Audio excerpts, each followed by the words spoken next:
तो ये जो डे है ये ज़मीन का चक्कर है खुद का, और जो साल है ज़मीन का सूरज के गिर्द का चक्कर है। Clear? It is our solar system. In our solar system there are 8 planets.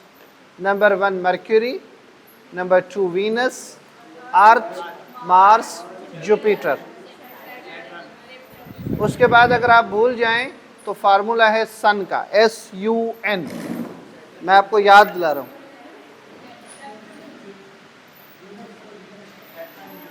शुरू वाले सबको याद होते हैं, आखिर में भूल जाते हैं। तो आखिरी 3 ये है, नेपच्यून, यूरेनस, सैटर्न। आखिरी 3, 8, 7, 6। पहले क्या है? Mercury, Venus, Earth, Mars, Jupiter, Saturn, Uranus, Neptune. Sun वाला फार्मूला। प्लूटो को उन्होंने खारिज कर लिया है इन और फ्रॉम और सोलर सिस्टम। वो कहते हैं कि वो ओबीडियंट नहीं है, सूरज की बात नहीं मान रहे, ग्रेविटी से कभी बाहर चले जाते हैं, कभी अंदर चले जाते हैं। तो उन्होंने पहले उसको 2008 में निकाला था, फिर 2016 में शामिल किया, फिर निकाल दिया। तो जब बंदा डिसोबीडियंट हो तो गैलेक्सी का हिस्सा नहीं रहता सोलर सिस्टम का। तो ये हमारा सोलर सिस्टम है, इसको हम कहते हैं सूरज या उसकी फैमिली। ठीक है।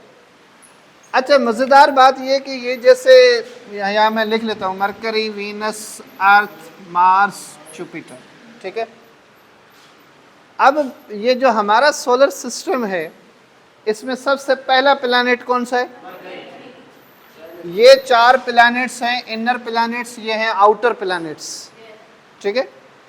मरकरी, वीनस, अर्थ, मार्स, ये जो 4 प्लैनेट्स हैं, पहला ये है। सबसे ज़्यादा गर्म भी है, सबसे ज़्यादा तेज़ भी है। क्यों? ऑर्बिट छोटा है, ज़मीन सूरज की ग्रेविटी ज़्यादा है।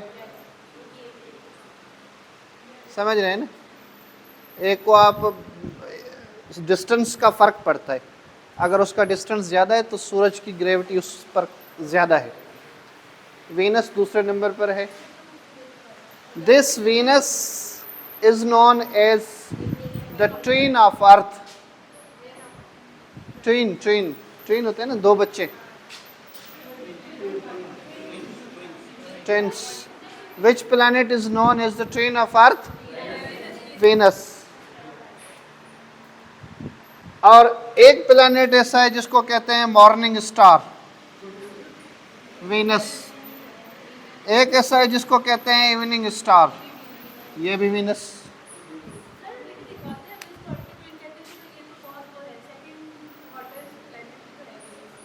सेकंड हॉटेस्ट तो भले हो भी, लेकिन बेसिकली बात ये है कि अच्छा, ज़मीन के सबसे करीब भी ये है। Which planet is nearest to the Earth? Venus. सबसे खूबसूरत तो सबसे ज़्यादा ज़मीन है ना, क्योंकि हम बसते हैं उसमें। हाँ,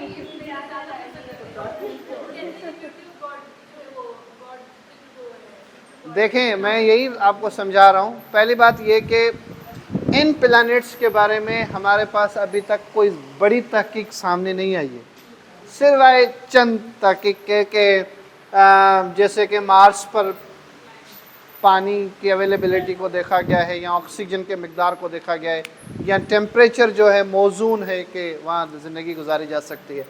लेकिन बाकियों के बारे में तो हमें इतना ज़्यादा नहीं पता ना, और उस पर तहकीक चल रही है। लेकिन अब हम आ जाते हैं इस प्लैनेट पर। जैसे ये अर्थ है, और अर्थ जैसे मैंने बताया कि सूरज के गिर्द घूमती है, जैसे कि ये सूरज है, ये सूरज के गिर्द घूम रही है, ये इसका रूट है, यूं घूम के जा रही है। ज़ाहिर है ये भी सब इस तरह घूम रहे तरतीब से। तो अर्थ का एक है सैटेलाइट जिसको हम कहते हैं मून। ये इसके गिर्द घूमता है। क्लियर? ये खुद घूमती है 365 डेज और 6 घंटे, और ये घूमता है 357 राउंड अबाउट। इसको आप कंफर्म कर लीजिएगा कि एग्जैक्ट फिगर क्या है। इसका मतलब है कि इसके दिन और इसके दिन ज़्यादा है। इसका मतलब है इसका साल इसलिए आपको इस्लामिक कैलेंडर में बड़ा डिफरेंस नज़र आता है। कभी रमज़ान शदीद गर्मी में आ जाता है, कभी रमज़ान शदीद सर्दियों में आ जाता है, लेकिन जनवरी फरवरी कभी शदीद गर्मियों में नहीं आएगी। जून जुलाई कभी शदीद सर्दियों में नहीं आएगा। ऐसा नहीं आएगा कि जून जुलाई आ जाए और आप लोग कहें कि अब ब्लैंकेट लेने हैं, कोट्स लेने हैं, जैकेट्स लेने हैं, ऐसा कभी नहीं होगा। जून जुलाई में आप सर्दियों को तलाश करेंगे और जनवरी फरवरी में आप गर्मियों को तलाश करेंगे। और इसी तरह इस्लामिक कैलेंडर में डिफरेंस है। इसका मतलब है कि इस्लाम का कैलेंडर मून पे बनाया गया और इंग्लिश कैलेंडर सन पे बनाया गया। जैसे ये प्लैनेट्स हैं, ये मैं अर्थ की बात बता रहा हूँ, इन सब की दुनिया ऐसे है। Round about more than 300 moons are available in different planets। हमारे पास एक है और इन सब के पास अलग अलग हैं। किसी के पास 50, किसी के पास 51, किसी के पास 30, किसी के पास 91। ये सब उनके सर्कल में घूम रहे हैं। Moons are known as satellites. और मून जो है सैटेलाइट तो है, लेकिन मून की अपनी कोई रोशनी नहीं है, वो सूरज को रिफ्लेक्ट करती है। तो हमारे शायरों ने फजूल में मून को इतना चमकाया हुआ है, क्योंकि जब कोई कहे कि तुम मून चांद जैसे हो तो इसका मतलब है तुम हो ही नहीं, तुम्हारी रोशनी ही नहीं है, तुम्हारा एग्जिस्ट ही नहीं है, तुम्हारी रोशनी नहीं है, यानी तुम सूरज के मोहताज हो। वो तो बेगर हो गया ना, आप उसको फिर कैसे इतनी वैल्यू दे सकते हैं। इसका मतलब है कि हमारे अदीब शेर अदब में तो उसका अपना वो है लुत्फ या उसका इंटरेस्ट। अदब में तो बहुत सारी चीज़ें ऐसी होती हैं जिनका एग्जिस्ट नहीं होता, लेकिन वो आपको बड़ी, जैसे मसलन परी का वजूद आपको बताया जाता है। परी कहते हैं ना, इलाम फिलाम परी, तो ये परी क्या है? परी इज़ नथिंग। कोई परी किसी चीज़ का एग्जिस्ट नहीं है, किसी चीज़ का वजूद नहीं है, वो एक। लेकिन जब आप बोलते हैं परी, इट मीन्स ब्यूटीफुल, आपको एक तस्वर आ जाता है। ये अदब है, ये लिटरेचर है। उन्होंने आपका पढ़ा के, आपको लिखा के चीज़ें बता के कॉन्सेप्ट क्रिएट कर दिया है। गलत सही का तो हम फैसला नहीं कर सकते, लेकिन मैं ये बता रहा हूँ कि अदब में ये चीज़ें होती हैं। तो मून की भी ऐसी ही बात है। तो बाज़ शोरा ऐसे हैं जो मून से कंपैरिजन देते हैं, बाज़ शोरा ऐसे हैं जो मून से बिल्कुल कंपैरिजन नहीं देते। हाँ,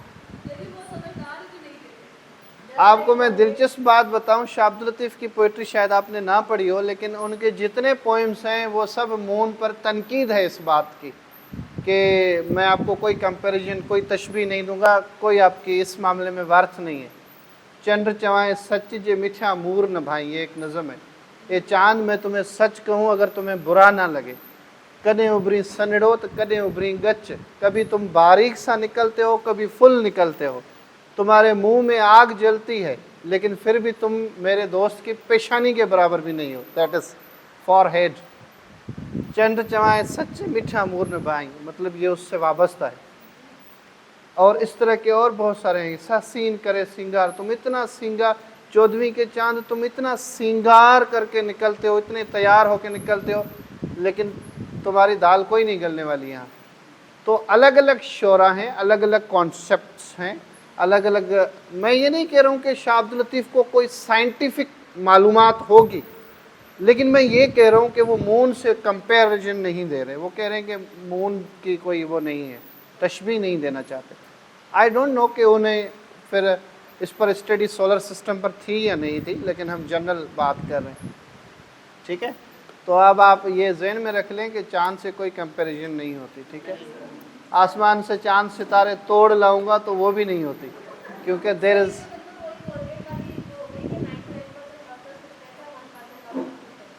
थोड़ा दोबारा बताएं, तेज़ बताएं।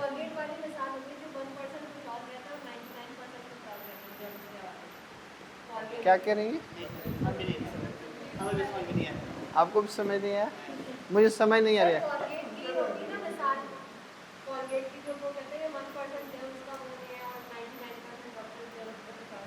अच्छा, लगभग आप कह सकती हैं। तो मुझे ये बताएं कि आपको ये सोलर सिस्टम समझ आया। अब हमने क्या किया है, इन सालों को, डेट्स को, ईयर्स को, मौसमों को आसान बनाने के लिए कैलेंडर बना लिया कि भाई आज छुट्टी है, संडे, आज छुट्टी नहीं है, आज जल्दी आना है, आज लेट आना है, टाइम बनाए। ये सब चीज़ें मैं दोबारा बता रहा हूँ मैन मेड।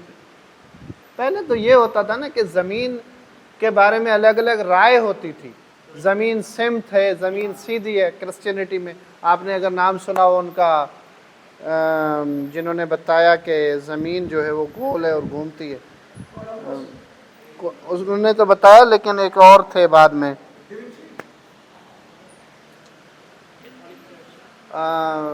यूरोपियन थे एक फिलोसोफर, मैं आपको नाम उनका बता दूँगा। कोपर्निकस तो सोलर सिस्टम को डिस्कवर भी किया, बताया, लेकिन एक और थे, मुझे याद आ जाएगा, अच्छा नाम है, याद होता है मुझे। अच्छा, तो उन्होंने बताया कि ज़मीन जो है वो गोल की तरह नहीं है, ज़मीन प्लेट की तरह नहीं है, ज़मीन गोल है। और जब उन्होंने ये बताया तो क्योंकि देयर इज़ क्रिश्चियनिटी में ये कहा गया है कि ज़मीन जो है प्लेट की तरह है, तो जब उन्होंने ये स्टेटमेंट दी तो बताया गया कि आपने क्रिश्चियनिटी में ज़मीन प्लेट की तरह है और आप कह रहे हैं कि ज़मीन गोल है और ज़मीन घूम रही है, तो आप गलत कह रहे हैं और ऐसा नहीं है। तो इसका गोलिलो नाम था उनका, ठीक है। तो उन्होंने ये कहा कि आप ज़मीन गोल है और ज़मीन घूमती नहीं है और आप कह रहे हैं ज़मीन घूमती है, तो इसकी सज़ा ये है कि तुम्हें सज़ाए मौत दी जाएगी। अदालत में उसका ट्रायल चला तो अदालत, जज साहब ने उसे सज़ाए मौत दे भी दी।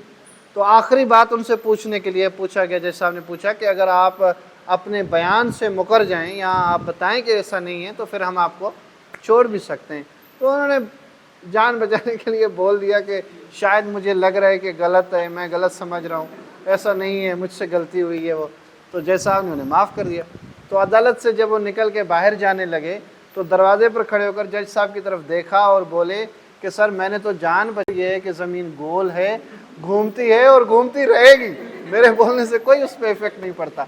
तो असल बात जो है वो डिस्कवर की गई बाद में, लेकिन इससे पहले तो जनरली अलग अलग ओपिनियंस होते थे ना। लोगों को तो आज भी चांद में लोग नज़र आते हैं, कोई ऐसा सानिया हो वो फ़ौरन चांद में लोगों को ढूंढते हैं। मतलब इनफैक्ट वाकई में, एक तो वो लिटरेचर की फॉर्म में नहीं, रियल की फॉर्म में, कि पता नहीं नज़र आते होंगे, मुझे नहीं पता, और आते होंगे तो फिर आते होंगे। लेकिन इंडिया, आपको पता है, चांद पर भी रिसेंटली पहुंचा है और डिस्कवरीज हो रही हैं। ये सोलर सिस्टम जो मैं आपको बता रहा हूँ, ये सोलर सिस्टम है हमारे वाला सोलर सिस्टम जिसके ये सारे प्लैनेट्स हैं और इसका एक सन है जिसके गिर्द ये सब घूम रहे हैं। इनके अलग अलग मून्स हैं, इन सब पर क्या है उस पर डिस्कवरीज और रिसर्च होनी चाहिए। लेकिन हमारा सोलर सिस्टम हिस्सा है मिल्की वे गैलेक्सी का, और there are billion solar system in Milky Way galaxy and there are many galaxies. तो दुनिया कहाँ है उसका कोई नहीं पता। हम इस तरह हैं इस दुनिया में, या हम क्या, ये ज़मीन इस तरह है इस दुनिया में जैसे हमारी ज़मीन पर चूंटी। दुनिया में ज़मीन का वजूद अगर देखा जाए तो इस तरह है, और बहुत सारी बातें, ठीक है। तो ये सब कैलेंडर्स जो बनाए गए हैं अलग अलग कैलेंडर्स हैं। साइंटिफिक वे से ये फिक्स होता है कि मून की रोटेशन ये है, चांद की रोटेशन ये है। इसमें आपको मैं एक बात बता दूं इस वाले में कि सूरज गिरन और चांद गिरन जो है, जो हम कहते हैं सोलर इक्लिप्स और ल्यूनर इक्लिप्स, वो बेसिकली क्या होता है कि ये चांद है, ये ज़मीन है, ये सूरज है। जब चांद ज़मीन के बीच और सूरज के बीच में आ गया तो क्या हुआ, सोलर इक्लिप्स। क्यों? क्योंकि हम ज़मीन पर बसते हैं, हमें सूरज की रोशनी के दरमियान चांद आ गया है, तो that is called solar Eclipse. लेकिन यहाँ पर जब चांद आ गया और ज़मीन इसके दरमियान आ गई और हमें जब इसकी रोशनी चाहिए चांद की, वो नहीं मिल रही, तो अब क्या हो गया, ल्यूनर इक्लिप्स। समझ रहे हैं? ज़मीन गोल है, इसका एक प्रूफ ये भी है कि आपको जो चांद नज़र आता है वो यूं नज़र आता है, क्योंकि एक चीज़ गोल है वो इसके बाकी हिस्से को उसने काटा हुआ है अपने साए से। आपको ये जो पहली का चांद नज़र आ रहा है वो उसका कुछ टुकड़ा नज़र आ रहा है जो बच गया है, और वो फिर आहिस्ता आहिस्ता रोटेशन से ज़मीन का सर्किल चेंज होता जा रहा है, तो वो बढ़ता जा रहा है, बढ़ता जा रहा है। लेकिन जो फिर ये 14वीं का चांद यूँ हो गया, फिर जब 29 का 28 का चांद होगा तो वो यूँ नहीं होगा, उसका ये हिस्सा कट जाता है, ये सब बच जाता है। ठीक है, तो ये सब इस तरह एक रोटेशन में चलता है। हमने इन चीज़ों को समझने के लिए, सोलर सिस्टम को समझने के लिए, वक्त हालात को समझने के लिए कैलेंडर बनाया। और क्योंकि इवेंट्स हुए हैं, अब मैं कैसे कहूँ कि मेरी 4 बजे क्लास है, मुझे कैसे पता चले कि मंडे पे 4 बजे मेरी क्लास है? अगर कैलेंडर नहीं होता, आपको कोई बताता मंडे पे 4 बजे क्लास है, कैसे पता चलता आपको?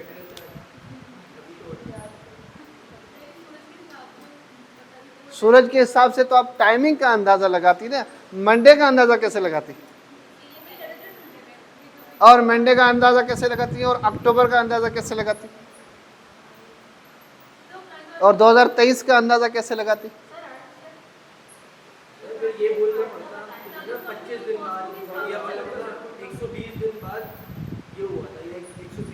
120 क्या आप फिर लकीरें लगाते, लाइनें लगाते?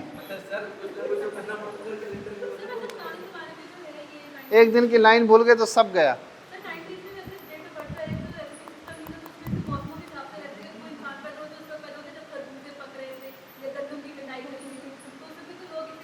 मौसमों से वाबस्तगी बिल्कुल दी जाती है, लेकिन एक्यूरेट हम उससे नहीं दे सकते। ठीक है, जैसे इसमें भी शेर व शायरी है, तुम आ जाओ मौसम बहार आ गई, तुम आ जाओ मानसून की बारिशें आ गई, सावन की बारिशें, इसमें अलग अलग लफ्ज़ यूज़ होते हैं। सावन उसको हम मानसून की बारिशों को कहते हैं। मैं एक वो बता रहा हूँ कि जो आपकी बात है ना, बिल्कुल इससे तशबीह दी जाती है मौसमों से। गंदम की कटाई का मौसम आ गया, तुम अभी तक नहीं आए। कपास तैयार हो गई, सरसों तैयार हो गई, तुम अभी तक नहीं आए। हाँ, ये सब मौसम से और इनसे वाबस्तगी है, ये आप सही कह रही हैं। लेकिन इससे हमें एग्जैक्ट जो है वो डेट्स और मंथ्स और टाइम का पता नहीं चलता। ये सब हमें पता चलता है कैलेंडर से, और कैलेंडर को इसलिए बनाया गया और समझा गया और वैल्यू दी गई। और उसका तरीका ये है कि इसको 2 हिस्सों में बनाया गया, एक को बनाया गया AD और एक को बनाया गया BC। यानी जो उसको समझने के लिए सेंट्रल पॉइंट रखी गई, वो रखी गई हज़रत ईसा अलैहिस्सलाम की डेथ। यानी कुछ वाक़यात उससे पहले आए, कुछ वाक़यात उसके बाद आए। अब हम मतलब इसका मतलब है कि यहाँ से 00 शुरू हो गया, फिर 1 2 3 4 चलता रहा। ठीक है, और ये भी ऐसे ही चला कि हज़रत ईसा के इंतकाल से 1 साल पहले, 2 साल पहले, 3 साल पहले, 4 साल पहले, 5 साल पहले, 100 साल पहले, 500 साल पहले, 200 साल पहले, 5000 साल पहले। अगर हम ऊपर जाएं, मिसाल के तौर पर मैं आपको कहूँ कि सिकंदर आज़म ने 321 BC में हिंदुस्तान पर अटैक किया। 321 BC में सिकंदर आज़म ने, अलेक्जेंडर द ग्रेट ने हमला किया। इसका मतलब है कि सिकंदर आज़म ने हज़रत ईसा अलैहिस्सलाम से कितने साल पहले? 321 साल पहले हमला किया। मैं आपको कहूँ कि गौतम बुद्धा जो है वो 661 BC में पैदाइश हुई। बुद्ध मत मज़हब के जो फाउंडर थे गौतम बुद्धा, तो इसका मतलब है कि हज़रत ईसा से ये 661 साल पहले पैदा हुए। फिर इस तरह अगर मैं कहूँ कि 2500 BC में मोहनजोदड़ो लाड़का नाम एक शहर था, इसका मतलब है कि मैं बता रहा हूँ कि ये 2500 BC का शहर हज़रत ईसा अलैहिस्सलाम से 2500 साल पहले का शहर। क्लियर? और ये हिस्ट्री चली गई इन द 1000 ईयर्स। फिर हम इससे नीचे आते हैं 1 2 3 4। ये जो 1 2 3 4 है, यहाँ तक पहुँचा है 2 अक्टूबर 2023। अब है इसके अंदर इवेंट्स 1 2 3 4। अब हम अगर ये देखें कि आप सल्लल्लाहु अलैहि वसल्लम की पैदाइश कब है, तो वो है 569 AD। ऐसा ही है, बाज़ जगहों पर 571 भी बोला जाता है, तो आप इस पर ताक़ीद करें, कन्फ्यूजन वाली बात नहीं है। 569 AD इसका मतलब है कि हुजूर की पैदाइश हुई कब? हज़रत ईसा से 569 साल बाद, क्योंकि लास्ट प्रॉफिट थे हज़रत ईसा अलैहिस्सलाम, सेकंड लास्ट थे उनसे पहले। और हुजूर पर नबूवत नाजिल हुई कितने सालों में? 40 सालों में। तो 569 प्लस 40 कितने हो गए? 611 में उन्हें प्रॉफिट हुड जो है नबूवत नाजिल हुई। हुजूर ने जो मक्के से मदीना हिजरत की 622 में की, और जैसे उन्होंने बताया था कि हिजरी कैलेंडर का कॉन्सेप्ट यहाँ से शुरू हुआ, क्योंकि इस्लाम ने उसे लीनियर कैलेंडर पर रखा। हाँ, उन्होंने एडी और इसको छोड़ दिया, लेकिन 622 में पहला साल शुरू हुआ। लेकिन आप एक बात याद रख लें कि अब इस्लाम का साल जो है कितने दिनों का साल है? इतने दिनों का जितना मून का जितने दिनों का साल है। तो हर साल 10 दिन क्या हो रहे हैं? कम हो रहे हैं, और ये ज़्यादा हो रहे हैं। इसका मतलब है कि इस्लामिक कैलेंडर वैसे पहले पीछे था, तो अब क्या होगा? और पीछे जाएगा, क्योंकि पीछे जाएगा ना। ये साल ज़्यादा हैं इसके। अच्छा, ये जल्दी आगे चलेगा, तेज़ी से चलेगा, क्योंकि इसके दिन कम है, इसका साल जल्दी पूरा हो रहा है, तो ये तेज़ी से चलेगा। एक वक्त ऐसा आएगा कि ये और ये बराबर भी हो जाएंगे, लेकिन आप में से, हम में से कोई भी नहीं होगा, क्योंकि ये बहुत आगे की बात है। समझ रहे हैं ना इस बात को? ये बात मेरी क्लियर हो रही है आपको? आपको क्लियर हो रही है सबको? तो हमने इसको समझने के लिए बनाया। फिर ये जो वाक़यात हुए, फिर हुजूर का जो विसाल हुआ वो 632 में हुआ। 632 के बाद अरबस्तान में इस्लाम फैल भी गया, और अरबस्तान में खलीफे मुकर्रर होने लगे। 4 बुनियादी जो पहले खलीफे थे उनका दौर है 661 तक। 4 खुलफाए राशिदीन जिन्हें हम कहते हैं। उनके बाद करबला का जो वाक़या पेश आया वो 680 एडी में आया। समझ रहे हैं? उसके बाद जो वाक़यात चलते रहे आगे, और जो अभी हमें वाक़या पढ़ना है वो पढ़ना है 712 का, मोहम्मद बिन कासिम का। 712 तक इस्लाम यहाँ से यहाँ सिर्फ अरबस्तान में था, अरबस्तान से बाहर नहीं था। पहली दफ़ा अरबस्तान से निकल के कहाँ आया? सिंध में। That's why Sindh is known gateway of Islam, बाबुल इस्लाम, इस्लाम का दरवाज़ा, क्योंकि इस्लाम यहाँ से शुरू हुआ। एक बात यहाँ और जिक्र करना ज़रूरी है, उसको थोड़ा सा समझें। आप सब बैठ जाएं रिलैक्स होके। जी,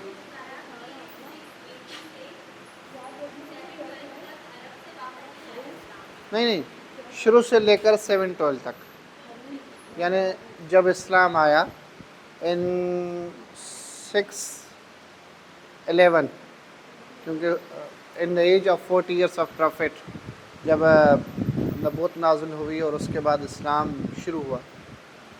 इस्लाम को बाकायदा पब्लिक में एक ज़हूर हुआ इस्लाम का। तो उसके बाद जो है टिल 712 तक इस्लाम सिर्फ अरबस्तान के जो उस वक्त इलाके थे, यानी जैसे मौजूदा आप सऊदी अरब कह सकते हैं, या उसके इर्द गिर्द के इलाके जो मिडिल ईस्ट। हाँ, लेकिन मिडिल ईस्ट में भी मुकम्मल तौर पर नहीं, वो जो सऊदी अरब या उसके गिर्द के इलाके हैं। और ये बात फिर चलती रही 712 तक। 712 में 712 में मोहम्मद बिन कासिम ने सिंध पर अटैक किया। हम उस पर आ रहे हैं अभी, ठीक है।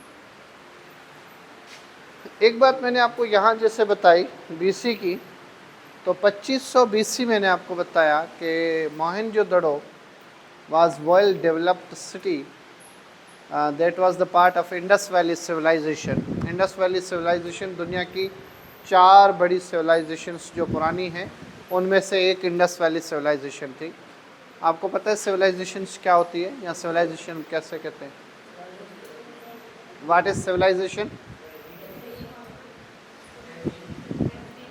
तो व्हाट इज तहजीब?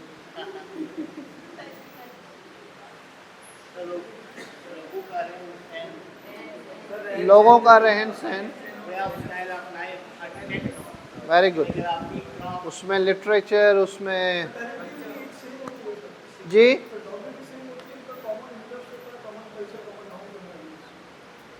सेम क्या होती है, ऐसा ही है। अच्छा, असल में हमारे पास जो पुरानी सिविलाइजेशंस हैं, एंशियंट सिविलाइजेशंस, या हम जिसे सिविलाइजेशन कहते हैं, बेसिकली वो शहरी स्टैंडर्ड की ज़िंदगी होती है, शहरी लाइफ।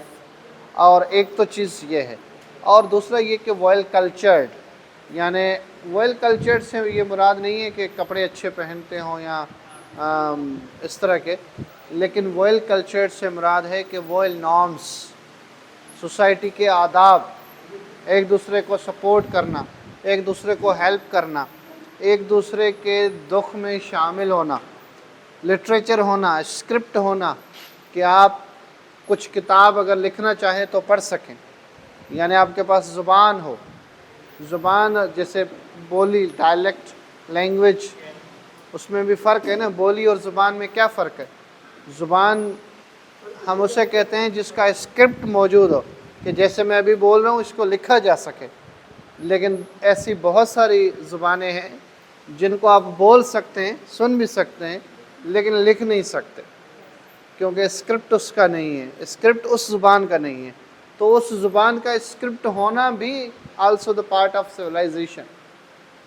और फिर तालीम होना, तालीम याफ्ता होना, तो ये सब चीज़ें जब मिलती हैं, किसी एक कौम में पाई जाती हैं, तो हम उसे क्या कहते हैं? तहज़ीब याफ्ता। जैसे हम सब तहज़ीब याफ्ता हैं, पाकिस्तान में रहने वाले, इतने हमें हर चीज़ का बड़ा ख्याल होता है। आप बाहर जाएंगे, आपको सड़कें जो हैं वो कुशादा मिलेंगी, आप आसानी से क्रॉस कर लेंगे। आप बाहर जाएंगे, बारिशें होंगी, मौसम बिल्कुल खुशगवार होगा, कुछ भी आपको बुरा नहीं लगेगा, रास्ते बिल्कुल सही साफ़ सुथरे होंगे, आप आसानी से गुज़र जाएंगे, आप बारिश को एंजॉय करेंगे। ऐसा ही है, चलें, अच्छी बात है। तो मोहनजोदड़ो में ये जो मोहनजोदड़ो था, इंडस वैली सिविलाइजेशन, इसमें ये जो मैं बातें बता रहा हूँ ये सब मौजूद थी। यानी आप आज भी अगर मोहनजोदड़ो को देखेंगे तो वो शहर से ऊपर है। इसका मतलब है कि उसका जो शहर का पानी है वो अपर टू लोअर साउथ जो है वो गुज़र जाएगा। दूसरी बात ये कि मोहनजोदड़ो का सीवरेज सिस्टम जो था वो कवर्ड था, ढका हुआ था। इसका मतलब है कि वो आपको इस तरह आम सीवरेज सिस्टम नहीं मिलेगा। हर घर में एक बेहतरीन जो है वो घर की जो स्ट्रक्चर है, जो उसकी इंजीनियरिंग है, वो बेहतरीन अंदाज से आर्किटेक्चर है। घरों के बाहर उस सोसाइटी में ब्लॉक्स बने हुए हैं, यानी घर जो है वो ब्लॉक्स में, रास्ते कुशादा हैं। ये सब उस वक्त था। लैंग्वेज मौजूद है, आज भी मौजूद है, आज भी वो लैंग्वेज मौजूद है विथ स्टैम्प्स, यानी स्टैम्प्स लगे हुए हैं। आपने कोई काम करवाया, स्टैम्प लगा दिया, तो स्टैम्प्स लगे हुए हैं, लेकिन वो बस ये है कि उसको रीड नहीं किया जा सकता, एलिजिबल है, लीजिबल नहीं है, उसको रीड नहीं किया जा सकता। तो वो सब उस वक्त मौजूद था। ये मैं कब की बात बता रहा हूँ, 2500 BC, यानी ये एक एस्टीमेट है कि 25 या 2800 BC से ये लोग आबाद थे, लेकिन 1800 BC तक ये बहुत तरक्की याफ्ता थे। 1800 BC के बाद इनका फॉल, डिक्लाइन शुरू हुआ, और उसकी अलग अलग खुसूसियात थी उस सोसाइटी की। जैसे किंग प्रिस्ट वहाँ मिले, एक मुजस्मा मिला जिसका नाम किंग प्रिस्ट है, यानी वो हमने, हिस्टोरियन ने रखा है, उस वक्त ज़ाहिर है उनका नहीं रखा हुआ, या क्या नाम है उसका वो हमें नहीं पता। किंग प्रिस्ट की तस्वीर, स्टेचू आज भी मौजूद है। डांसिंग गर्ल का मुजस्मा मिला, इससे मतलब है कि वो डांस या आर्ट या इस तरह की चीज़ों को बहुत ज़्यादा प्रीफर करते थे। सोशल वैल्यूज़ उनके ये थे, नॉर्म्स उनकी उस सोसाइटी के ये थे। तो Indus Valley Civilisation was also the part of subcontinent. उसके बाद, उसकी डेक्लाइन के बाद ये सिलसिला आहिस्ता आहिस्ता चलता रहा, क्योंकि जो इंडस वैली सिविलाइजेशन के रीजनल लोग थे उनको हम कहते हैं ड्राविडियंस।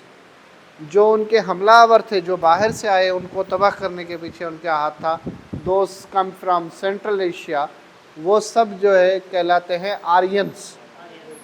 तो that was the conflict between the Aryans and Dravidian. और भी रीजंस हैं इसके डिक्लाइन होने के, लेकिन बड़ा सबब ये दिया जाता है।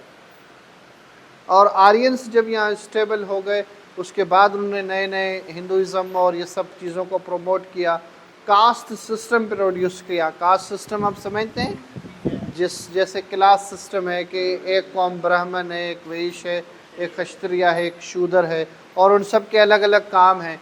ब्राह्मण रिलीजियस मामलात को संभालेंगे, एलीट होंगे, क्षत्रियाज जो है वो वॉरियर्स होंगे, वैश्य जो है आर्टिस्ट होंगे, और फिर जो शूदर्स हैं that was known as the cheapest caste और क्लास, और वो किसी और में नहीं जा सकते थे। तो ये एक उनका सिलसिला था।